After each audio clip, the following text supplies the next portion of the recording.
Hello everybody, Terry back again with another video to talk about these 6-day matches in this year's 2021 Australian Open. With that we saw, that just was ended. What are my think, what are my opinions, what are my analyses? Yeah guys, let's start with the most exciting match of this third round on the bottom half of the draw was, at least in my opinion, between Daniil Medvedev against Filip Krajinovic, where the world number 4 was actually taken to 5th set here, which I was a little surprised to me. I didn't expect Medvedev to go to the distance here. Medvedev won the first 2 sets, if I'm not mistaken. He was playing some really good clean tennis the first 2 sets, but then Filip Krajinovic, he took his teeth into the match, started to challenge Medvedev from the baseline, and mostly he was clutch at the net, Filip Krajinovic, in the 3rd and the 4th set. He saw that I don't have a chance against this dude from the baseline, which not many players have, if you are not named Nadal, Djokovic or team. And Filip Krajinovic, he realized this, and in the 3rd and the 4th set, he approached the net, and he was so clutch at the net. He won over 85% of the points at the net in the 3rd and in the 4th set. That was mainly his only reason. I'm sorry, not only reason. That mainly was his only way to win points, because he was not successful from the baseline, to say the least, in the first 2 sets, and winning points from the back of the court. Because Medvedev, he's a ball machine. He doesn't miss much, which Medvedev didn't do. He didn't miss much the first 2 sets.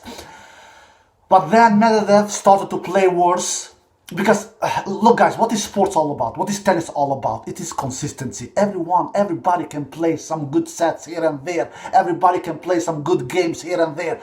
It is all about holding a good level throughout the match. That's why what makes Djokovic and Nadal so unbelievable good. They never disappear, especially Nadal. He almost never disappears. He doesn't take timeouts. He doesn't go on vacations. Everybody else, they do that. And Medvedev, he is one of them also who does that sometimes. And he did that in the 3rd and the 4th set. All credit to Filip Krajinovic. He pushed Medvedev. He gave him a run for his money, absolutely. And he changed tactic. He saw that he cannot do anything from the baseline in the first 2 sets. And then he said, I'm doing something different here. I'm approaching the net. And he did that very, very successfully and won many, many points at the net in the 3rd and the 4th set, and also won those 2 sets and leveled that match. But in the 5th, it was like Medvedev, he just decided, well, you know what, I'm out of here, man. You are not a player who will take me out. If somebody will take me out, it will be a player in the top 10 in the world, not you. You are not top 10. He just pushed the beast mode button, and he just gave Krajinovic a bagel in that 5th set. 6-love. Bye-bye, Krajinovic. Take the flight home to Serbia. And which Krajinovic, of course, will do. So, all in all, I was not deadly impressive from Daniil Medvedev, beside the first 2 sets and the 5th set, especially the 5th set. I was most impressive of course, that you just can see the score. He does, all in all, Medvedev does 44 unforced errors and 52 winners, so he still does 7 or 8 more unforced errors, 8 more winners than unforced errors. So 8 more winners than unforced errors. So that is still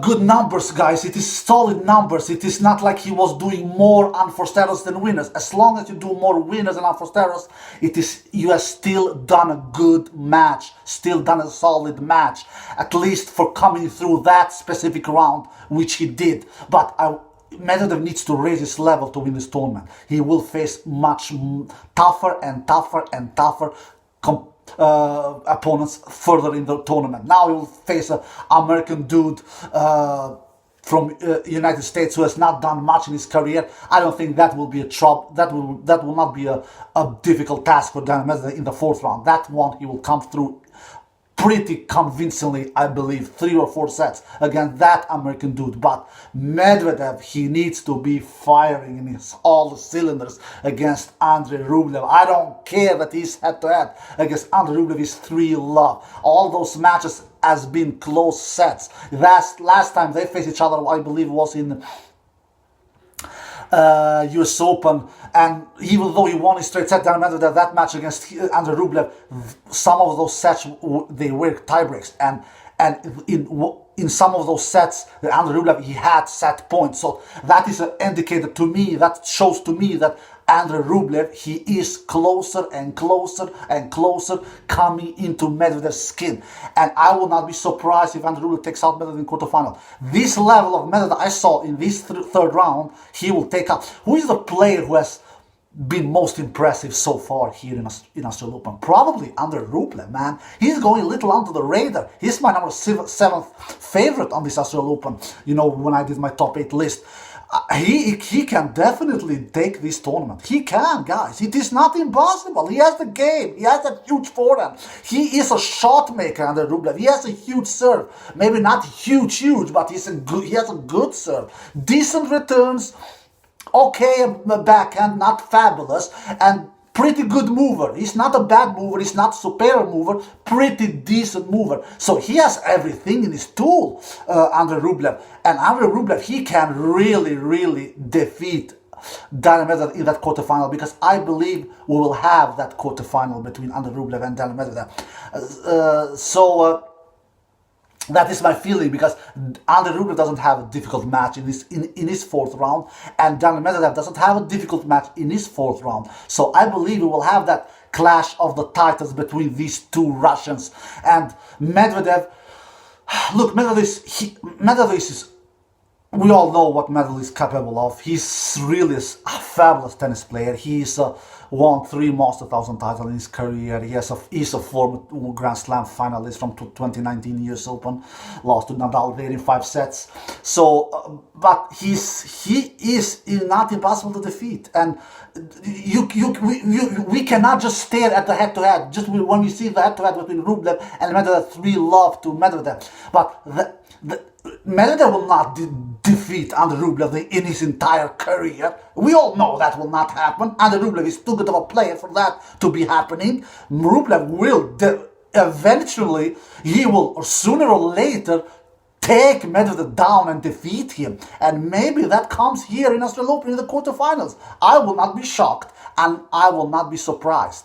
I maybe have a little upset alert there, guys, to be quite honest. A little upset alert there, guys. But I still am having Medvedev as a slight favorite. Still.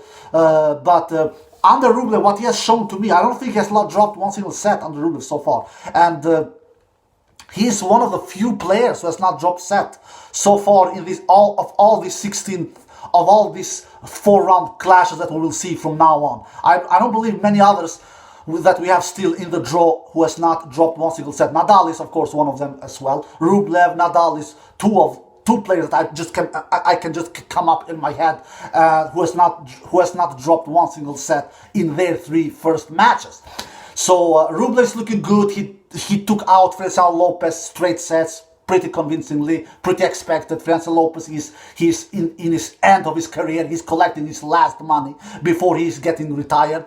He doesn't have anything, Feliciano Lopez, beside the serve. His backhand is horrible. He just slides that backhand. Feliciano Lopez is probably the only player we have in the game left who is a serve and volley player, because he attacks the net almost all the time. I knew that Feliciano Lopez, he has won his 2 matches, and it was it for him. So he would not have stand a chance against Rublev, which he did. Rublev did a good match. His serve was never broken in this match. He had 3 breakpoint opportunities against him. Saved all 3 of them. Did 33 winners, 23 unforced errors, 10 more winners than unforced errors, if I'm not mistaken.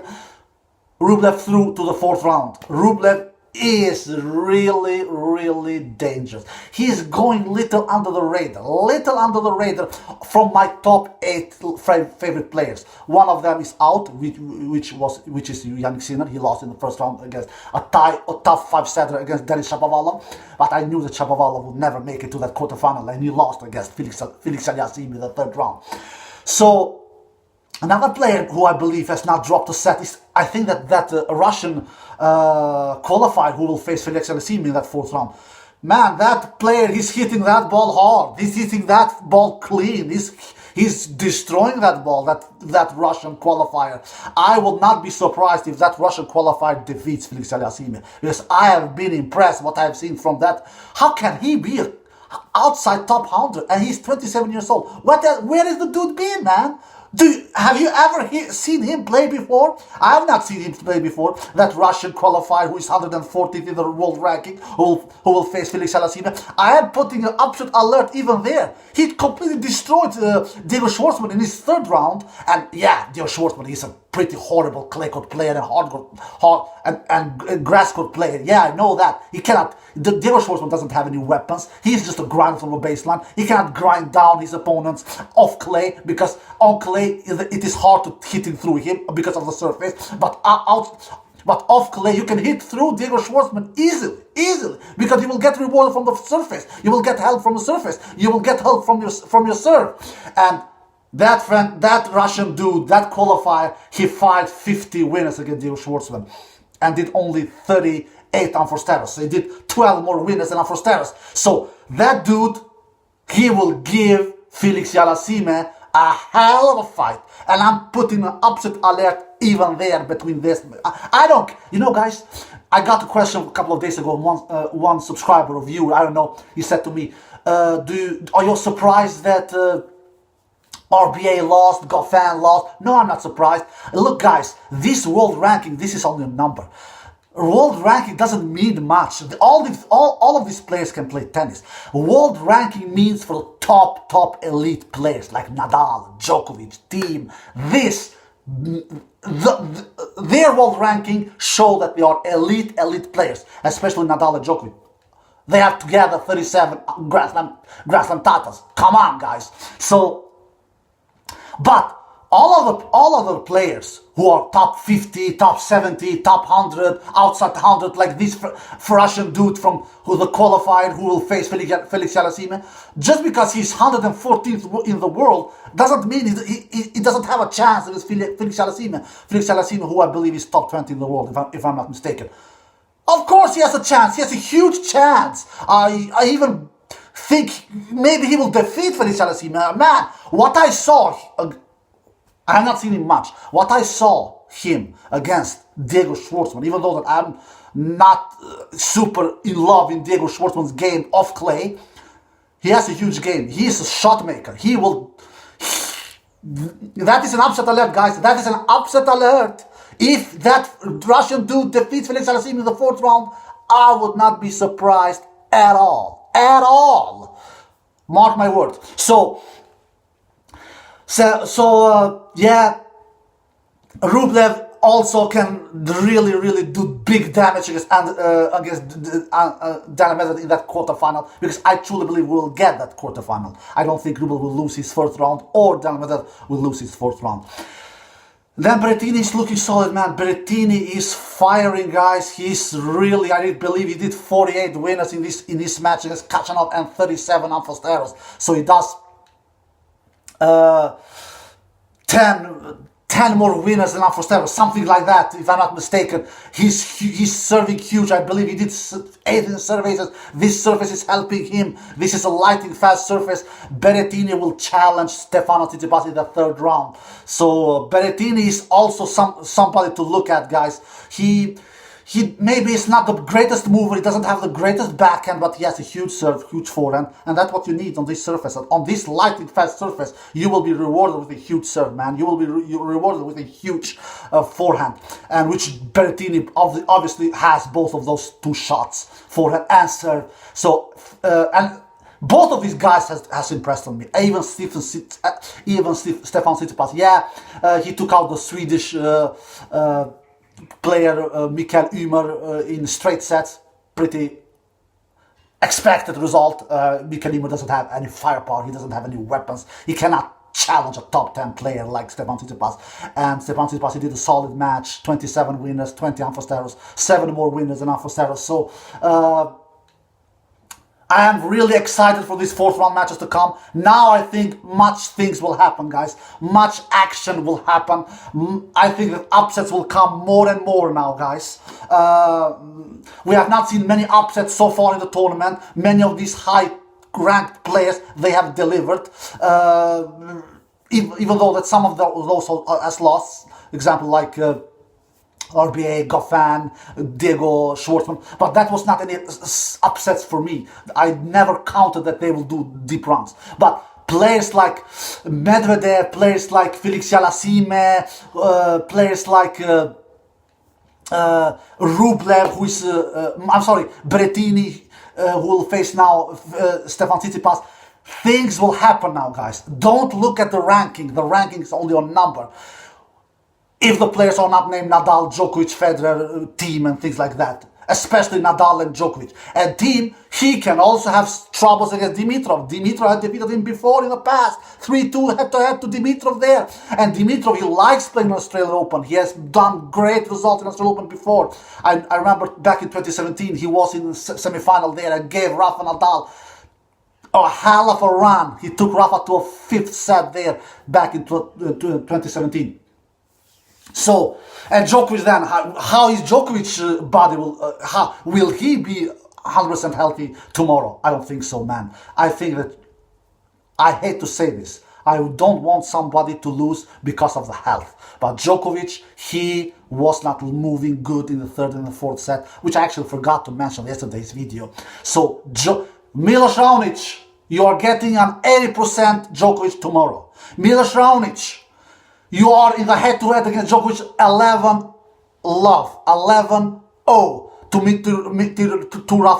to Novak Djokovic. He leads Milos Raonic 11-0 in the head-to-head. It is now or never, my friend. It's now or never. You're getting a probably injured Novak Djokovic tomorrow. He will go up to the court. I don't think that he will retire before the match starts. But I don't think that Djokovic will be 100% tomorrow. I just don't think so.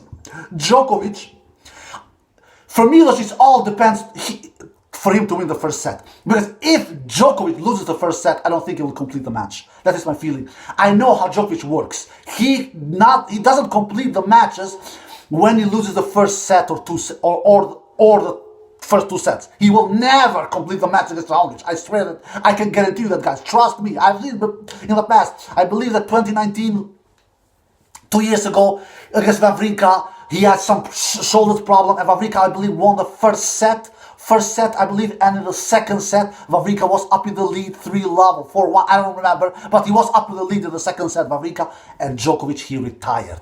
Djokovic retires when he is not 100% healthy, when he is under in the score. Djokovic doesn't. Do you think Djokovic would? Why do you think Djokovic didn't retire yesterday? He was up in the lead 2-love against Taylor Fritz. If that was the upper side, if he was love 2 in the score, he would have retired. So Milos Raonic, key tomorrow will be to take the lead. If he leads 1-love in sets, and if he somehow takes a 2-love lead in sets, Djokovic will not complete the match. Just mark my words. So Djokovic has a huge challenge tomorrow against Milos Raonic. This would not have been a huge challenge if Djokovic was 100% healthy. I don't think Djokovic is 100% healthy. And I don't think he's faking that either. Because I read all the comments, even though that I don't answer all of them. I can't. It is impossible. It is too many. I don't have time, guys. I have other things to do. Trust me. Work, family, kids, etc., etc. But this time I don't think, because Djokovic, I know, unfortunately I have to be honest, sometimes during his career he fakes injury. He takes medical timeouts, even though he hasn't always been hurt when he has taken medical timeout, just to distract his opponent, just to take his opponent out of rhythm and just to turn around the match. He uses everything, Djokovic. I know that. This is the truth. But yesterday against Taylor Fritz, he was not faking it. I saw it. He slipped in that Melbourne sign, and he was just having some kind of pain. So he was not faking it. So I think Djokovic has troubles for real, guys, and I think he will be in big dangers. And even if he comes through Milos Raonic, injured Djokovic will never win this tournament. Trust me, he will never win this tournament, guys. He will not. You cannot win the biggest tournaments in tennis like the slams are with being 80% healthy, with your players like Team there, Medvedev, Nadal, Rublev. No, forget. Djokovic, if he's not 100% healthy, he's toast. He can forget his 18th Grand Slam title, guys. Mark my words. But if he's healthy, if he somehow turns this around and becomes healthy with I don't know, with pills or something, and with all the physio he has around him, yeah, then he absolutely can Australian Open. If he's not healthy, he is toast. All right, guys, I hope you enjoyed this video. Take care. Bye bye.